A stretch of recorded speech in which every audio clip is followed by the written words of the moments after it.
Chegamos ao quinto estudo a respeito das disciplinas espirituais para a vida cristã, cujo tema é a disciplina da oração.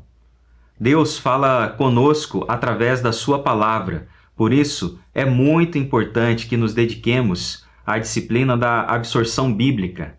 Contudo, ele não só nos fala de maneira clara e poderosa por meio das Escrituras, como também tem os ouvidos continuamente abertos para nós e, por isso, sempre ouve as nossas orações. Aprendemos na Bíblia que Jesus deseja que oremos. Em Mateus capítulo 6, ele ensinou os discípulos a orar.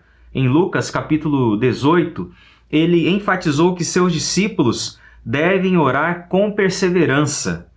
Outras passagens do Novo Testamento também indicam a expectativa de Deus a nosso respeito. Em Colossenses 4, versículo 2, a palavra de Deus nos diz o seguinte: dediquem-se à oração. E em 1 Tessalonicenses 5,17, orem continuamente. Essas duas ordens diretas de Deus a nós indicam que ter pouco tempo, muitas responsabilidades, muitos filhos, trabalhos demais, pouco desejo, pouca experiência e qualquer outro motivo que alguém possa apresentar para justificar a sua falta de oração não nos isentam da expectativa do Senhor quanto à nossa vida de oração. Ele espera que todo cristão seja dedicado a essa disciplina espiritual e ore sem cessar. Comentando sobre isso, Whitney cita uma afirmação de Martinho Lutero a respeito da dedicação do cristão à oração. Assim como a tarefa dos alfaiates é fazer roupas e a dos sapateiros consertar sapatos, a tarefa dos cristãos é orar. É importante atentarmos para isso. Contudo, precisamos enxergar a expectativa de orar não só como uma obrigação, mas principalmente como uma oportunidade de recebermos graça e misericórdia da parte de Deus, como nos diz Hebreus capítulo 4, versículo 16. Portanto, aproximemo-nos com confiança do trono da graça, para que recebamos misericórdia e encontremos graça, a fim de sermos socorridos no momento oportuno.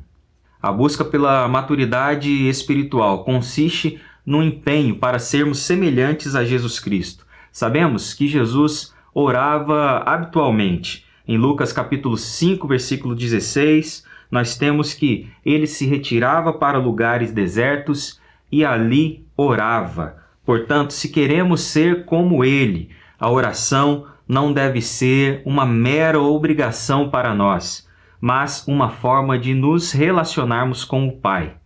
Infelizmente, mesmo sabendo da importância da oração para a saúde espiritual, muitos cristãos não oram como deveriam, por algumas razões das quais Whitney destaca as seguintes. A primeira, a falta de disciplina. Isso é constatado pela ausência de planejamento para orar, pela falta de um tempo dedicado exclusivamente para a oração. Assim, ela acaba sendo sufocada por coisas consideradas mais urgentes. A segunda razão é a falta de fé na oração. Há pessoas que, embora defendam a importância da oração, no fundo, duvidam que algo realmente irá acontecer se orarem. A terceira razão é a falta de compreensão. O entendimento a respeito da oração envolve saber que Deus responde a todas as orações de seus filhos. Porém, a resposta nem sempre será de acordo às nossas expectativas, mas de acordo com a vontade do Senhor. Whitney destaca que a oração envolve comunicação no reino espiritual.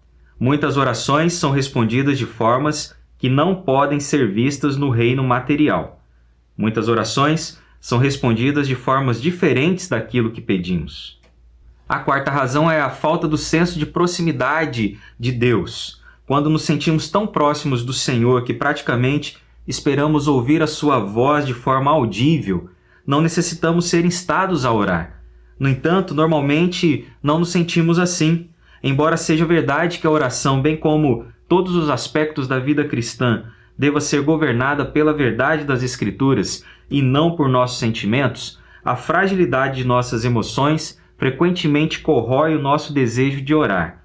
E quando o desejo de orar enfraquece, acabamos encontrando muitas outras coisas para fazer em vez de nos dedicarmos à oração.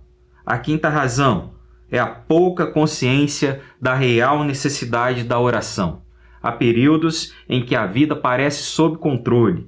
Quando isso acontece, corremos o risco de agirmos com orgulho e autossuficiência e considerarmos que a oração é necessária apenas quando ocorre algo grande demais para enfrentarmos sozinhos. E a expectativa de Deus para que oremos sempre pode parecer como algo irrelevante. A sexta razão, a consciência vaga a respeito da grandeza de Deus e do Evangelho. Quanto menos pensamos na natureza e no caráter de Deus, e quanto menos nos lembramos do que Jesus Cristo fez por nós na cruz, menor é o nosso desejo de orar. Mas, quando pensamos como Jesus nos salvou, quando relembramos a vergonha que Ele passou voluntariamente por nossa causa, quando lembramos de tudo o que a salvação significa, a oração não é penosa. Além dessas 6 razões, outro motivo pelo qual muitos cristãos oram tão pouco é que eles não aprenderam sobre a oração. Por isso, é importante destacar que orar é algo que se aprende.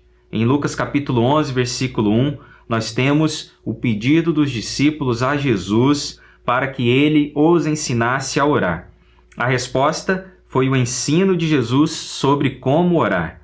Então, se você estiver desanimado com a ordem de orar porque considera que não sabe como orar bem, isso deve lhe dar esperanças. Orar é algo que se aprende. Vejamos, então, algumas formas indicadas por Whitney, por meio das quais se aprende a orar. A primeira é: aprendemos a orar orando. Isso mesmo. Há diversos recursos excelentes para se aprender a orar, mas o melhor jeito de aprender é orando. Em João, capítulo 16, versículo 13, ao falar a respeito do Espírito Santo, Jesus disse: "Quando, porém, vier o Espírito da verdade, ele vos conduzirá a toda a verdade." Uma das aplicações desse texto é que o Espírito Santo ensina as pessoas de oração sobre como orar melhor. Pense num avião que é guiado mais facilmente quando está no ar do que no chão com o seu motor desligado. De modo semelhante, o Espírito Santo nos guia em oração melhor quando estamos na prática da oração do que quando não estamos. A segunda forma como se aprende a orar é meditando nas Escrituras. A meditação na Palavra de Deus é o catalisador que nos leva da verdade de Deus para o falar com Deus. Ao comentar sobre isso, Whitney cita as seguintes palavras de Thomas Manton: "A meditação é um tipo intermediário de incumbência entre a palavra e a oração, e diz respeito a ambas. A palavra alimenta a meditação e a meditação alimenta a oração. Tais incumbências devem estar sempre intimamente relacionadas. A meditação deve seguir o ouvir e anteceder a oração. Ouvir e não meditar é improdutivo. Podemos ouvir e ouvir muitas vezes, mas será como colocar algo em um saco furado. É temerário orar e não meditar. O que absorvemos pela palavra, digerimos pela meditação e liberamos pela oração. Essas 3 incumbências devem ser ordenadas para que uma não atropele a outra. Os homens ficam estéreis, áridos e desvigorados em suas orações por não se exercitarem em pensamentos santos. Outro servo de Deus do passado, que recomendou a todos os crentes para que unissem a meditação na palavra à oração, foi George Miller. Creio que ele tem muita autoridade para falar a respeito da oração, pois, ao longo de 2/3 do último século, ele dirigiu um orfanato na cidade de Bristol, na Inglaterra, e unicamente em oração e fé, sem anunciar sua necessidade ou entrar em dívida, ele cuidou de 2.000 órfãos de uma só vez e apoiou a obra missionária em todo o mundo. Milhões de dólares chegaram às suas mãos espontaneamente, e são conhecidas as suas dezenas de milhares de respostas de oração de que se tem registro. Miller disse o seguinte sobre a relação da meditação na palavra de Deus e a oração. Quando oramos, falamos com Deus.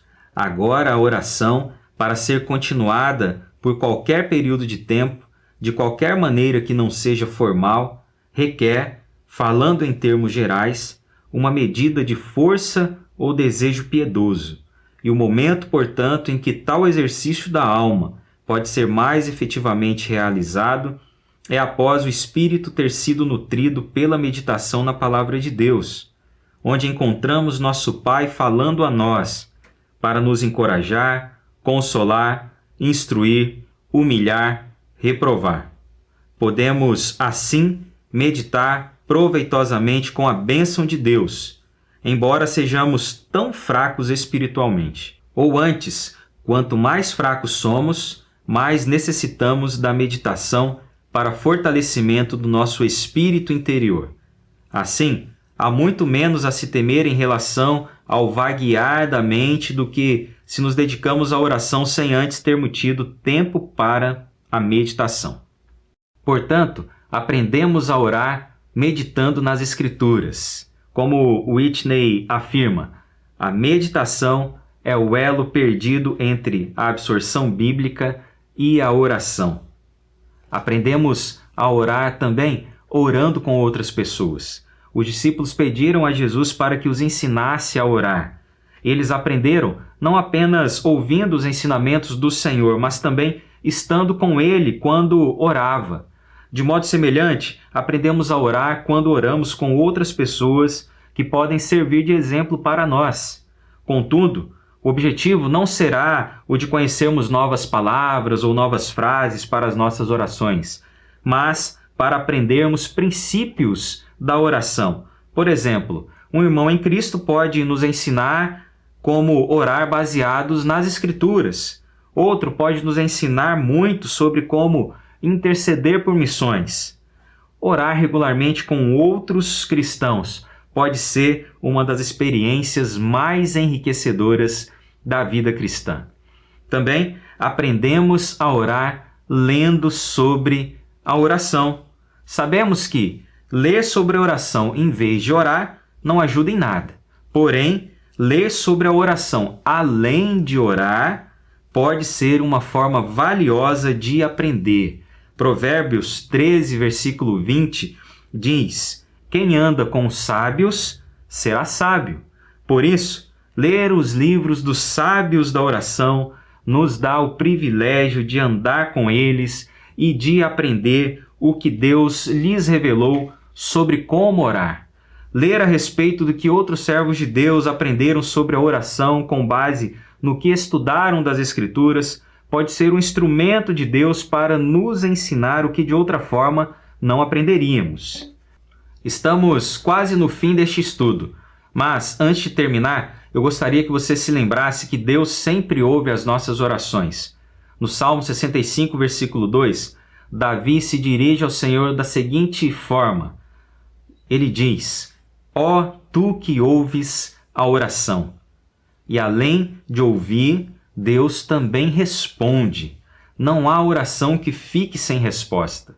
Assim, é importante que você se lembre também que Deus responde nossas orações de 3 formas. Ele pode dizer sim, ele pode dizer não, ele pode dizer espere. Diante disso, se oramos e não recebemos o que pedimos, devemos examinar a maneira como oramos.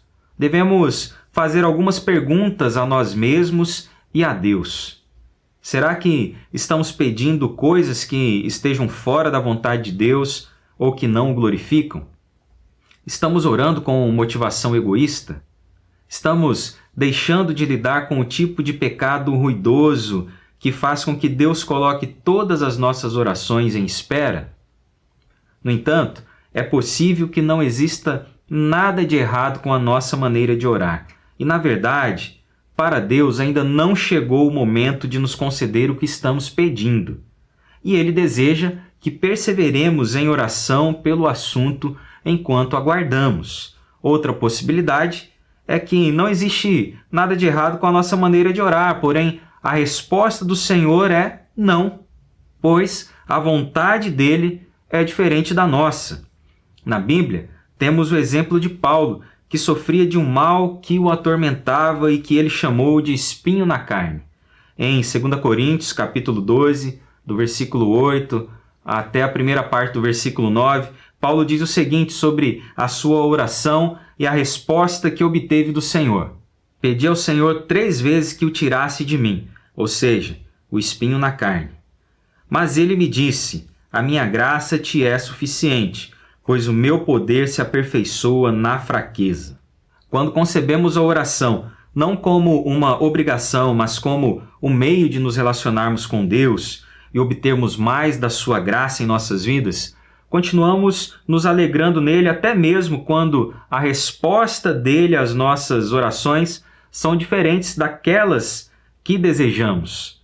Essa foi a atitude de Paulo. Após compreender a resposta de Deus para ele, Paulo disse, por isso, de muito boa vontade me gloriarei nas minhas fraquezas, a fim de que o poder de Cristo repouse sobre mim. Por isso, eu me contento nas fraquezas, nas ofensas, nas dificuldades, nas perseguições, nas angústias por causa de Cristo, pois quando sou fraco, então é que sou forte. Concluindo este estudo, eu enfatizo que tudo que foi visto aqui não terá nenhum efeito se não for colocado em prática. Por isso, já que a oração é algo que se espera de um crente, comece a planejar como você orará hoje, amanhã e nos dias seguintes. Você fará isso em que lugar e em qual horário? Já que a oração pode ser aprendida, você buscará aprender através da prática da oração, orando sozinho e com outras pessoas, meditando nas Escrituras e lendo livros sobre o tema? Já que nossas orações são respondidas, você orará com perseverança e se alegrará na vontade de Deus? O propósito dessa série de estudos é contribuir na busca para sermos como Jesus Cristo. Se você deseja isso, faça como ele. Discipline-se para ser uma pessoa de oração.